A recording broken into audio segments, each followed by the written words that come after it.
Habol-habol po habang meron pang no down payment, no cash out, two-story townhouse po ito. Pag Sinag Place sa Bulacan.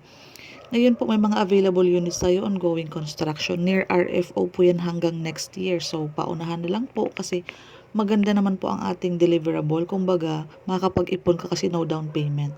Ito yung mga example kung pag naparenovate na ba yung bahay kasi ang deliverable natin is basic since wala man tayong gastos, wala tayong down payment, makakapag-ipon ka para mapaayos mo ang bahay kapag nakuha mo na yung susi.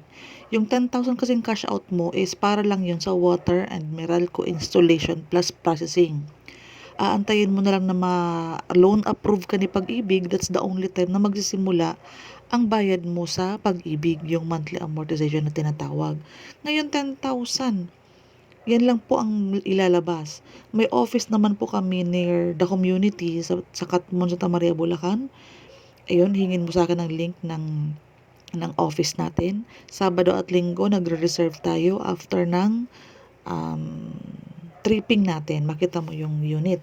Sa computation po, ito, 800,000 ang presyo ng bahay. Kung 30 years, kung bata ka pa, 4,900 plus insurance, around mga 5,400 ang monthly mo sa Pag-ibig. Ganyan siya kababa. Walang down payment, walang equity. So, ang mga requirements naman, latest COE, original. Ito, screenshot mo to. Ngayon, kailangan natin latest ESAB, yung contribution mo yan sa Pag-ibig. To government ID with 3 pirma. I-guide naman kita kung paano ka magpapasa ng mga requirements.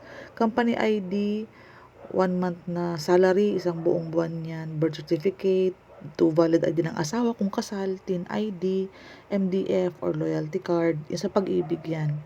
4 pieces ng picture, Meralco bill, latest, kung saan ka nakatira, doon yun.